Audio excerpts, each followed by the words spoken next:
Eu sou Mário Persona e essas são as respostas que eu dei aos que me perguntaram sobre a Bíblia. Você escreveu perguntando como entender a Bíblia. Antes de mais nada, existem duas coisas que nós devemos ter em mente quando o assunto é a palavra de Deus. Primeiro, que nós não entendemos coisa alguma. E segundo, que nós não entendemos coisa alguma. Nós temos a palavra de Deus. Mas os judeus também têm. Os testemunhas de Jeová também têm. E eles usam de acordo com as suas ideias.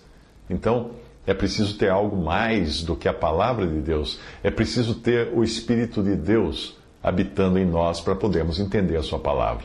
E que privilégio esse! Graça, graça, graça. Graça para a nossa salvação, graça para o nosso andar, graça para em tudo o que fazemos ou somos, inclusive para entendermos a palavra de Deus.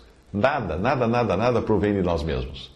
A sua pergunta nos leva a um terreno delicado, onde nós devemos caminhar com cuidado para não errar. Nem sempre as coisas são claras, mas algumas exigem um exercício de fé diante do Senhor. Existem momentos em que nós precisamos perguntar: o Senhor está falando comigo, Senhor? Será que eu vou ter de abrir mão das minhas ideias?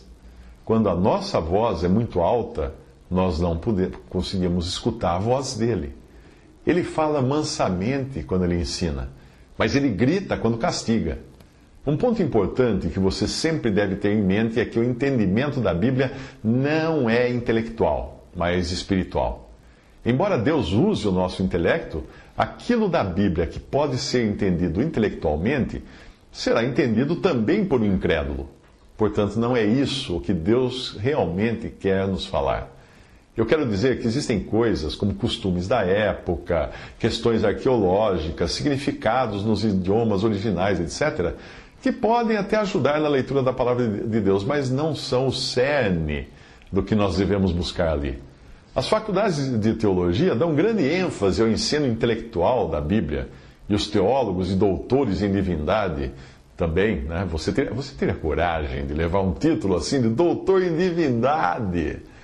Esses homens gostam de se impor sobre os crentes humildes por se acharem mais aptos a compreender as Escrituras graças aos seus muitos cursos de arqueologia, sociologia, linguística e tantos outros nomes estranhos que são ministrados nessas escolas de teologia, que são verdadeiros ninhos para gerar clérigos, pessoas que querem ocupar uma posição acima dos cristãos.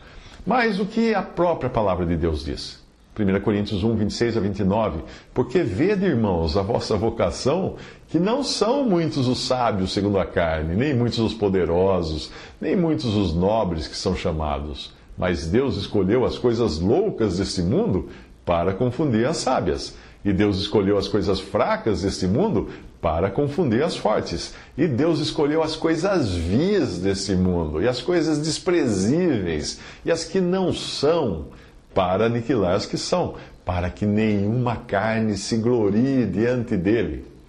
1 Coríntios 2,4 diz: a minha palavra e a minha pregação não consistiram em palavras persuasivas de sabedoria humana, mas em demonstração de espírito e de poder, para que a vossa fé não se apoiasse em sabedoria dos homens, mas no poder de Deus. Todavia falamos sabedoria entre os perfeitos, não porém a sabedoria deste mundo, nem dos príncipes deste mundo, que se aniquilam, mas falamos a sabedoria de Deus oculta em mistério, a qual Deus ordenou antes dos séculos para a nossa glória, a qual nenhum dos príncipes deste mundo conheceu, porque se a conhecessem, nunca crucificariam o Senhor da glória.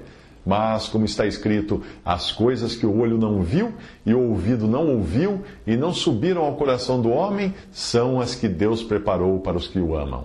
Mas Deus nos revelou pelo seu Espírito, porque o Espírito penetra todas as coisas, ainda as profundezas de Deus. E em 1 Coríntios 2,14 diz que o homem natural não compreende as coisas do Espírito de Deus, porque lhe parecem loucura, e não pode entendê-las, porque elas se discernem espiritualmente. E Mateus 11:25 diz que Jesus disse: graças te dou, ó Pai, Senhor do céu e da terra, que ocultaste estas coisas aos sábios entendidos e as revelastes aos pequeninos. Para você entender, pense num pintor, num artista. Qualquer pessoa pode comprar o equipamento, as tintas, os pincéis, a tela, etc., que o mesmo artista utiliza. Mas somente um verdadeiro artista pode pintar. Os pincéis e as tintas são ferramentas do pintor, mas elas nada podem fazer sem o talento do pintor. Assim é o aprendizado de línguas antigas, por exemplo, arqueologia, costumes e tantas outras ferramentas para ajudarem no estudo bíblico. Podem ter a sua serventia até certo ponto, mas apenas e tão somente nas mãos de alguém nascido de novo. E mesmo assim, nunca para colocar essa pessoa numa posição acima de um crente que não saiba ler nem escrever.